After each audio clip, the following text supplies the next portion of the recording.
आज के इस लेक्चर का हमारा जो पहला सवाल है वो एक्चुअली सवाल नंबर 3 होगा, क्योंकि सवाल नंबर 1 और 2 ये हम पिछले लेक्चर में ले चुके हैं। तो आज सीरियल नंबर के हिसाब से अगर देखें तो ये सवाल नंबर 3 है, और वैसे आज के लेक्चर के हिसाब से देखें तो ये पहला सवाल है। तो देखिए सवाल नंबर 3 है, मुरक्कब KXO3 ब्रैकेट में है एस यानी सॉलिड को पानी में मिलाया गया, तैयार होने वाले महलूल का दर्जा हरारत कम हो गया। ये कीमियाई अमल किस नौइयत का है?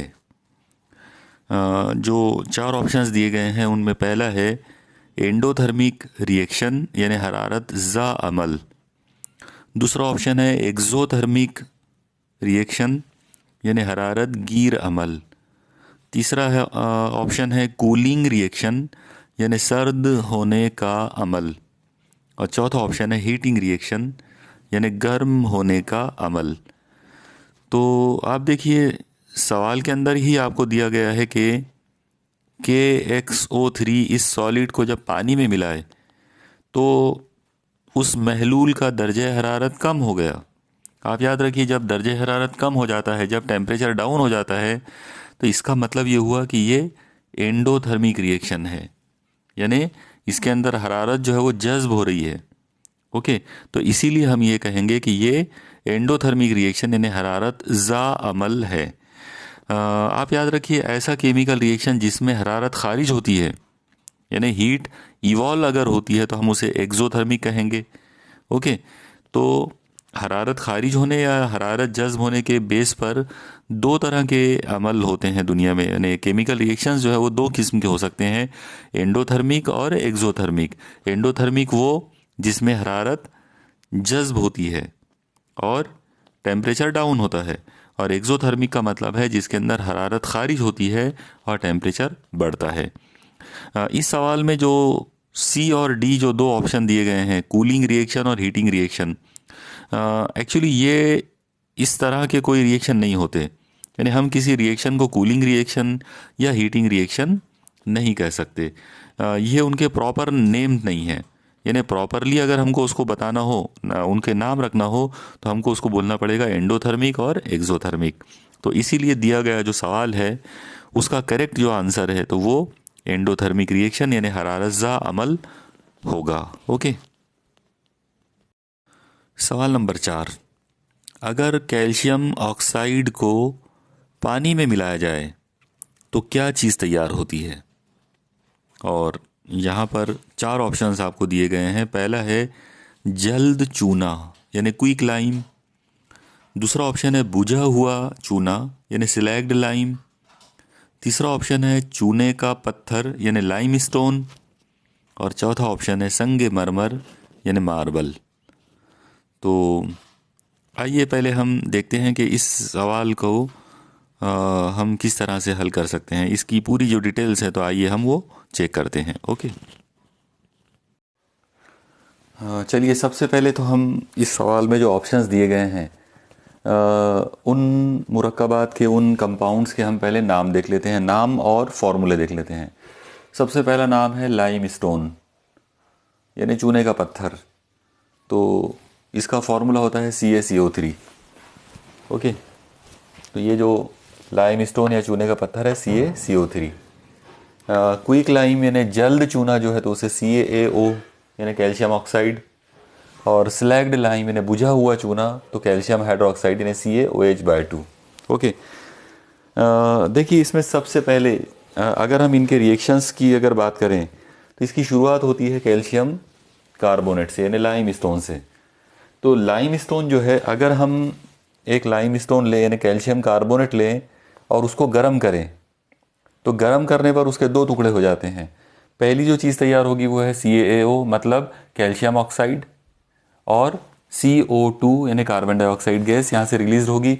आप याद रखो ये जो पहली जो रिएक्शन है ये डीकम्पोजिशन टाइप की रिएक्शन है। डीकम्पोजिशन का मतलब होता है जिसके अंदर एक शय मतलब एक कंपाउंड जो है उसके टुकड़े हो जाते हैं, उसके ऊपर हीट का कुछ ऐसा अमल होता है जिसके नतीजे में वो 2 या 2 से ज़्यादा मुरक्कबात में तब्दील हो जाता है। तो इसे हम कहेंगे डीकम्पोजिशन रिएक्शन। ओके, तो ये डीकम्पोजिशन रिएक्शन की रिएक्शन है जिसको आपको याद रखना है। यहाँ पर ये जो चीज़ है ये लाइम स्टोन है यानी चूने का पत्थर है, इसको गर्म किया गया, ये बन गया कैल्शियम ऑक्साइड यानी क्विक लाइम, जिसको हम जल्द चूना कहते हैं। एक्चुअली जो वाइट वॉश करने के लिए मतलब दीवारों पे जो चूना करते हैं, करने के लिए जो हम मार्केट से जो चूना लाते हैं, चूने के जो पत्थर लाते हैं वाइट कलर का, तो वो कैल्शियम ऑक्साइड होता है और उसी को क्विक लाइम कहते हैं। ओके, तो ये हो गई इसकी तैयारी।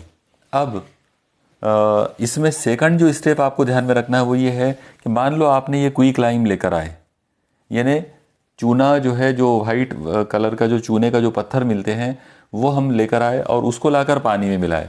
आप लोगों ने अपने घरों में ये चीज़ देखी होगी कि जब हम मार्केट से लाया हुआ जो चूना होता है उसको जब हम पानी में मिलाते हैं तो उसमें से ऐसे बुलबुले निकलते हैं, उसमें बहुत सारी हीट निकलती है और वाइट कलर का एक महलूल जैसी चीज़ तैयार हो जाती है, वो होती है कैल्शियम हाइड्रोक्साइड। तो यहाँ पर आप याद रखो कि ये जो कैल्शियम हाइड्रोक्साइड है, इस यानी CaOH/2 कैल्शियम हाइड्रोक्साइड, इसे हम कहते हैं सिलेक्ड लाइम। उर्दू में हम इसे कहेंगे बुझा हुआ चूना। एक्चुअली इसका नाम ऐसा इसलिए रखे यानी सिलेक्ड लाइम इसलिए रखे क्योंकि ये जो चूना होता है क्विक लाइम जो होता है, तो जब इसको पानी में मिलाते हैं तो इसमें से हीट खारिज होती और ऐसा लगता है जैसे इसकी पूरी प्यास जो है वो बुझ गई है।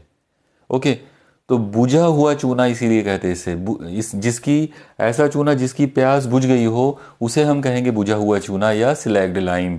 इसलिए CaOH/2 ये जो चीज़ तैयार हो रही है इसे हम कहते हैं सिलेक्ड लाइम। ओके, बुझा हुआ चूना।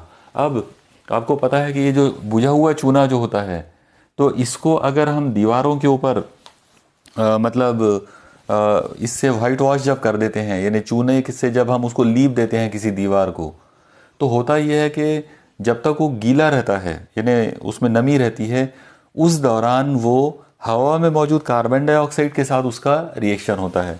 तो ये तीसरी स्टेप है जो आपको ध्यान में रखना है, यानी सिलेक्ड लाइम बुझा हुआ चूना हवा में मौजूद कार्बन डाइऑक्साइड के साथ रिएक्ट होता है और रिएक्ट होने के बाद वो जो चीज़ तैयार करता है वो है कैल्शियम कार्बोनेट, मतलब लाइम स्टोन। यानी एक बार फिर जहाँ से शुरू हुए थे वहाँ पर हम वापस आ गए। तो CaCO3 ये वाइट कलर का कैल्शियम कार्बोनेट जो है वो तैयार होता है और इसकी वजह से वो दीवारें जो है वो चमकदार वाइट नज़र आती है और साथ में पानी यहाँ पर खारिज हो जाता है। ओके, आप लोग याद रखो ये जो CaCO3 जो है यानी लाइम स्टोन कैल्शियम कार्बोनेट, अगर आप थोड़ा और ज़्यादा अगर आप इसकी स्टडी करते हैं तो आपको पता चलेगा कि संगे मरमर जो होता है यानी मार्बल जो होता है, तो मार्बल का भी केमिकल फार्मूला जो है या कीमियाई ज़ाब्ता जो है वो यही होता है। मार्बल को भी अगर आप केमिकल फार्मूले में अगर लिखना चाहें तो उसको भी आपको लिखना पड़ेगा CaCO3। इसका मतलब ये जो लाइम स्टोन है, लाइम स्टोन और मार्बल दोनों का कीमियाई फार्मूला जो है वो एक ही होता है।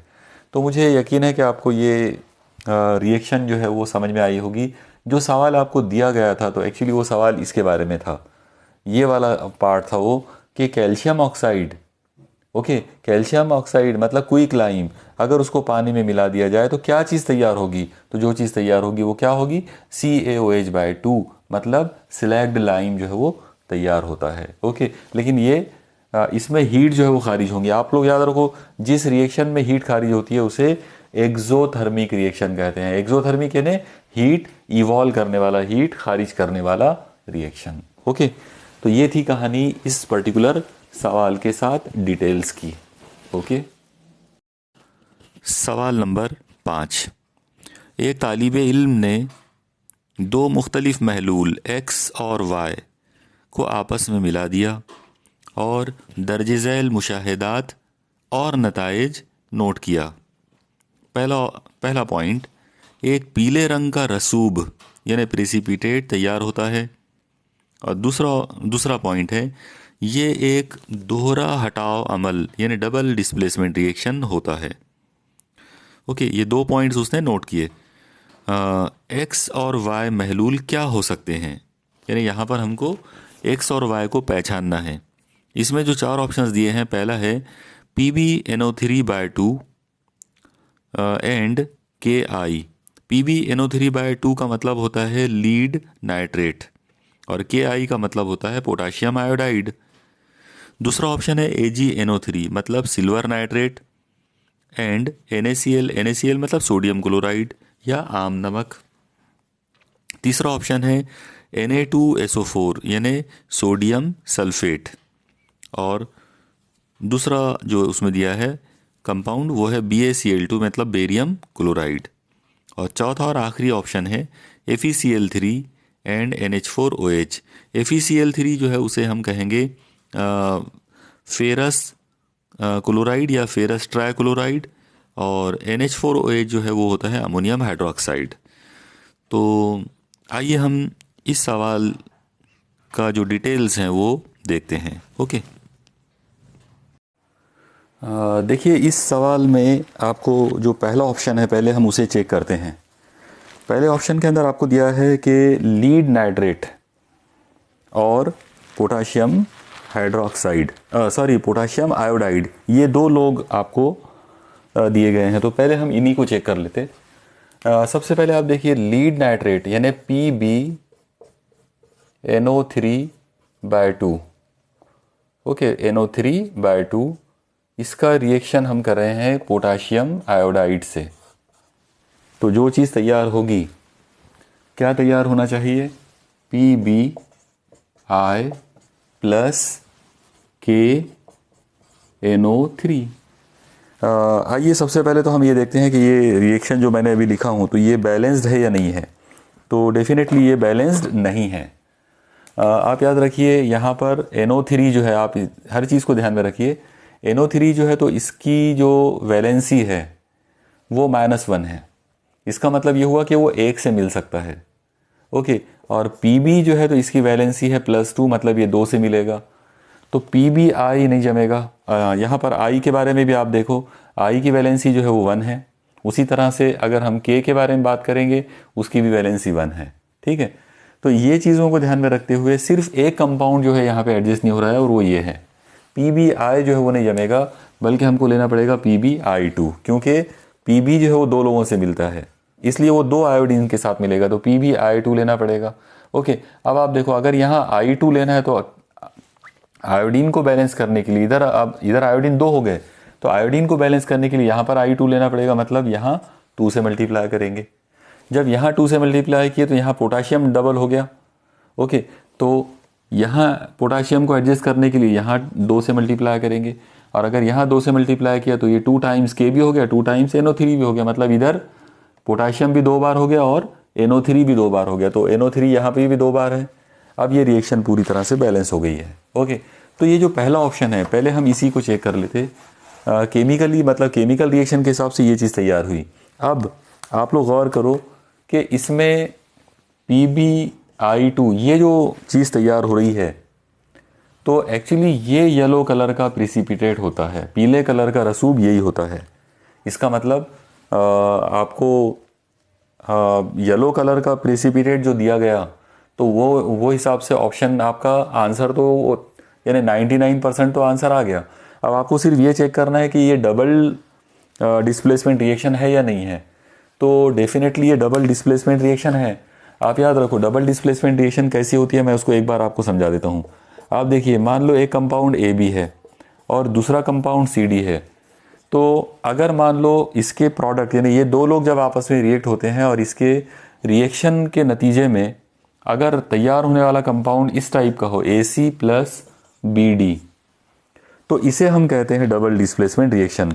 डबल डिस्प्लेसमेंट क्यों कहा, तो उसका रीज़न ये है, आप देखो इसमें A जो है वो C के साथ जुड़ गया और B जो है वो D के साथ जुड़ गया, मतलब C जो है वो उसने B को हटा दिया और ख़ुद A के साथ जुड़ गया यहाँ पर, तो AC तैयार हुआ, और ये जो B यहाँ से निकला वो D के साथ रिएक्ट हो गया और उसने BD तैयार करा। ऐसी जो रिएक्शन होती है उसे हम कहते हैं डबल डिस्प्लेसमेंट रिएक्शन, यानी दोहरे हटाव का अमल। तो ये रिएक्शन यहाँ होते हुए नज़र आ रही है, तो डेफिनेटली नज़र आ रही है। आप देखो Pb के अंदर जो NO3 है इसको यहाँ पर आयोडीन ने हटा दिया और आयोडीन जो है वो खुद इसकी जगह पर आ गया, लेकिन आयोडीन खुद पोटाशियम के पास चला गया, यानी K के साथ में NO3 चला गया। तो इस तरीके से इसमें 2 बार डिस्प्लेसमेंट हुआ है, बराबर डबल डिस्प्लेसमेंट हुआ है, इसलिए ये डबल डिस्प्लेसमेंट रिएक्शन है।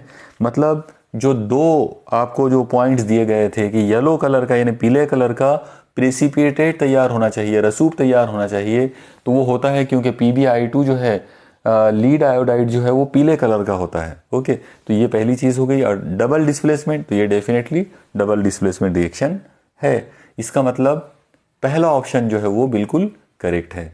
यहाँ पर एक और चीज़ जो मुझे आपको बताना है वो ये है कि यहाँ ये जो चीज़ तैयार हो रही है PbI2 यानी येलो कलर का जो प्रेसिपिटेट है, एक्चुअली प्रेसिपिटेट या रसूब एक ऐसे सॉलिड को कहते हैं जो पानी में पूरी तरह से हल पजीर ना हो, यानी जो पानी में हल नहीं होता है, जो पानी में सोल्यूबल नहीं है, बल्कि पानी के अंदर जो नीचे बैठ जाता, जो पानी के अंदर नीचे बैठ जाएगा पानी में हल हुए बगैर, उसमें सोल्यूबल हुए बगैर, तो ऐसी चीज़ को हम कहते हैं रसूब या प्रेसिपिटेड। ओके, और PbI2 उसकी एक मिसाल है। तो दिए गए सवाल का जो करेक्ट आंसर है वो ऑप्शन ए है। ओके,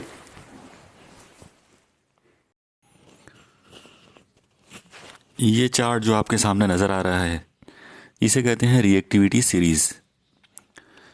इस रिएक्टिविटी सीरीज़ में जो आंसर सबसे ऊपर है वो सबसे ज़्यादा रिएक्टिव है, मतलब वो सबसे ज़्यादा आमिल है, और जो आंसर सबसे नीचे है वो रिएक्टिविटी में सबसे ज़्यादा स्लो है, मतलब वो बहुत ज़्यादा गैर आमिल टाइप का होता है। तो आप देखिए सबसे ऊपर नाम है पोटेशियम का। इसका मतलब ये हुआ कि दुनिया के जितने भी अनासिर हैं उनमें सबसे ज़्यादा रिएक्टिव अगर कोई एलिमेंट अगर कोई है तो वो पोटेशियम है। फिर पोटेशियम के बाद है सोडियम, सोडियम के बाद है कैल्शियम, कैल्शियम के बाद मैग्नीशियम, मैग्नीशियम के बाद एल्यूमिनियम, एल्यूमिनियम के बाद जिंक, जिंक के बाद आयरन, आयरन के बाद लीड, लीड के बाद हाइड्रोजन आयन, हाइड्रोजन आयन के बाद कॉपर, कॉपर के बाद मर्क्यूरी, मर्क्यूरी के बाद सिल्वर, और सिल्वर के बाद गोल्ड। इसका मतलब ये हुआ कि गोल्ड जो है, सोना जो है, वो सबसे ज़्यादा लीस्ट रिएक्टिव मेटल या लीस्ट रिएक्टिव एलिमेंट है दुनिया में। सबसे कम अंदाज में या सबसे कम लोगों से रिएक्ट करने वाली अगर कोई एलिमेंट है, अगर कोई मेटल अगर है तो वो गोल्ड है, और सबसे ज़्यादा तेज़ रिएक्शन वाली अगर कोई मेटल है तो वो पोटेशियम है। ओके,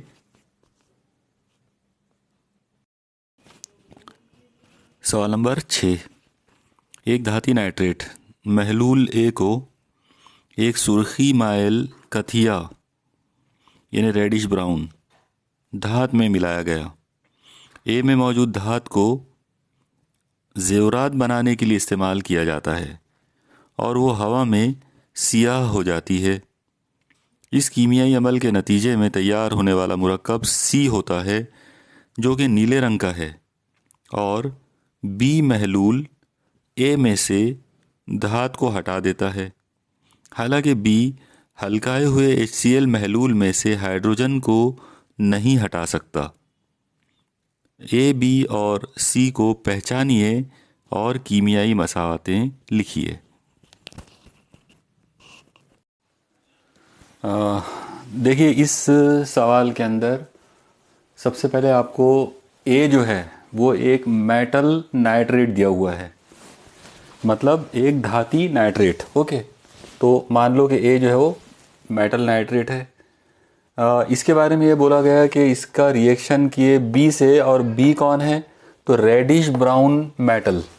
अब आप अपने दिमाग पे जोर डालिए कि रेडिश ब्राउन यानी लाल कलर का या सुर्खी माइल, जिसको कथिया कलर हम कहेंगे, ऐसे कलर की मेटल कौन सी होती है। तो बहुत ही क्लियर हिंट है कि ये कॉपर है, तांबा, क्योंकि रेडिश ब्राउन कलर जो मेटल का होता है वो तांबे का होता है। तो इसका मतलब क्लियर हो गया कि बी जो है वो डेफिनेटली कॉपर होना चाहिए।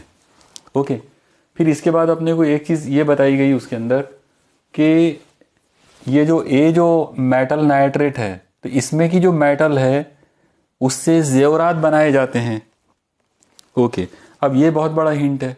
ऑर्नामेंट्स, जेवरात, आप याद रखिए जेवरात 3 मेटल से बनाए जाते, उनमें से एक है सिल्वर, एक है गोल्ड और एक है प्लैटिनम। ये 3 ऐसी धातें हैं दुनिया में जिनको इस्तेमाल करके जेवरात बनाए जाते हैं। इनमें सबसे ज़्यादा जेवरात जो बनाए जाते हैं वो सिल्वर के हैं, उससे कम गोल्ड है और उससे कम प्लैटिनम है। इसका मतलब ये हुआ कि अगर जेवरात बनाने की बारी है तो डेफिनेटली सबसे ज़्यादा जो डाउट है वो सिल्वर पर आता है कि ये जो मेटल नाइट्रेट है डेफिनेटली ये सिल्वर नाइट्रेट होना चाहिए। यहाँ पर एक और चीज़ दी गई, एक और बात बताई गई इस सवाल के अंदर कि ये जो मेटल है, मतलब मेटल नाइट्रेट में की जो मेटल है वो हवा में रिएक्ट करके, हवा के साथ रिएक्ट करके सिया हो जाती है, मतलब काली हो जाती है। तो अब आप एक चीज़ देखिए कि गोल्ड जो है वो हवा के साथ रिएक्ट करके काला नहीं होता, प्लैटिनम जो है वो हवा के साथ रिएक्ट करके काली नहीं होती, लेकिन सिल्वर जो है, चांदी जो है वो हवा के साथ रिएक्ट करके काली हो जाती है। इसके पीछे का जो राज है वो ये है कि हवा जो सिल्वर जो है वो हवा में मौजूद सल्फर के साथ रिएक्ट करती है। यानी यहाँ पर आप याद रखिए कि हवा के साथ रिएक्ट करना मतलब हवा में मौजूद सल्फर के साथ रिएक्ट करना, और इसके साथ रिएक्ट करके यहाँ जो कंपाउंड तैयार होता है वो है AgS, मतलब सिल्वर सल्फेट।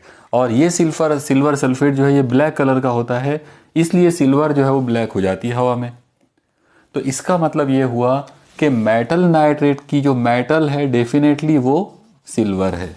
ओके, अब यहाँ पर अगर ये सिल्वर नाइट्रेट है तो हम लोग इसका फॉर्मूला यहाँ लिख सकते हैं AgNO3, तो ये सिल्वर नाइट्रेट हो गया।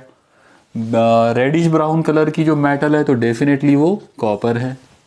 अब हमको ये देखना है कि ये दोनों रिएक्ट करके C बना रहे हैं और वो ब्लू कंपाउंड है, तो चलो इन दोनों की रिएक्शन करके देखते। ये कुछ ऐसा हो जाएगा, AgNO3 plus Cu gives CuNO3 okay plus Ag, मतलब यहाँ से ये मेटल निकल गई।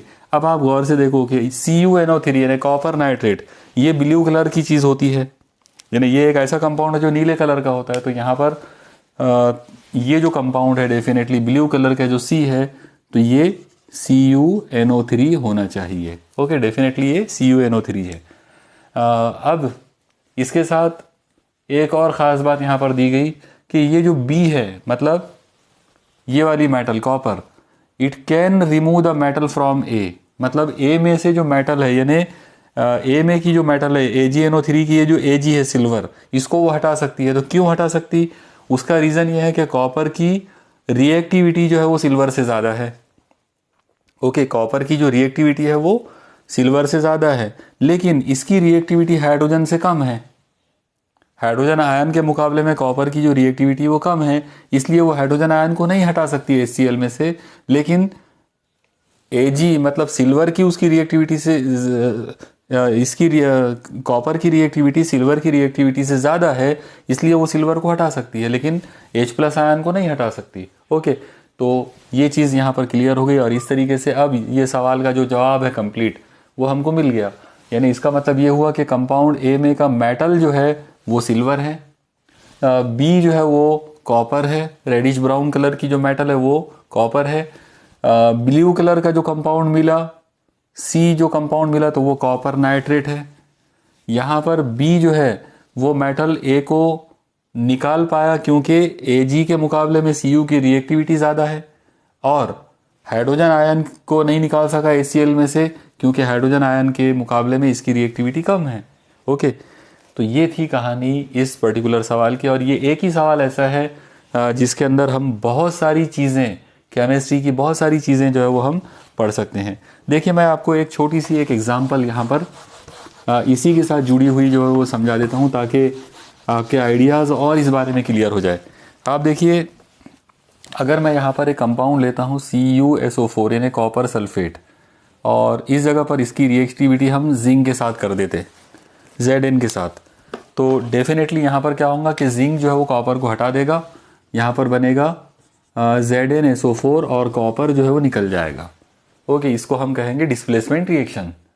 यानी इस रिएक्शन के अंदर ये हुआ कि कॉपर, जिंक जो है वो कॉपर की जगह पर आ गया और उसने कॉपर जो है उसको बाहर कर दिया। तो ये एक चीज़ हो गई। क्या इसका उल्टा भी पॉसिबल है? मतलब क्या हम ऐसा कर सकते हैं कि ZnSO4 लिए और इसका रिएक्शन करे कॉपर के साथ में, तो क्या कॉपर आकर जिंक को हटा सकता है ताकि CuSO4 बन जाए और जिंक जो है वो आज़ाद हो जाए, तो आप लोग याद रखिए कि ये रिएक्शन पॉसिबल नहीं है। ये रिएक्शन होती है लेकिन ये रिएक्शन पॉसिबल नहीं है। इसलिए नहीं है क्योंकि जिंक जो है तो उसकी रिएक्टिविटी कॉपर के मुकाबले में ज़्यादा है। कॉपर की रिएक्टिविटी सीरीज़ के अंदर कॉपर जो है वो कमज़ोर है जिंक के मुकाबले में। इसलिए जिंक कॉपर को हटा सकता है लेकिन कॉपर जिंक को नहीं हटा सकता। ओके, तो ये था मामला रिएक्टिविटी सीरीज़ का। और ये इस पर्टिकुलर सवाल से हमको पॉइंट जो है वो हमको सीखने को मिला। ओके, मुझे पूरा यकीन है कि आपको ये तमाम बातें जो है ये समझ में आ गई होंगी। ओके, अल्लाह हाफिज़।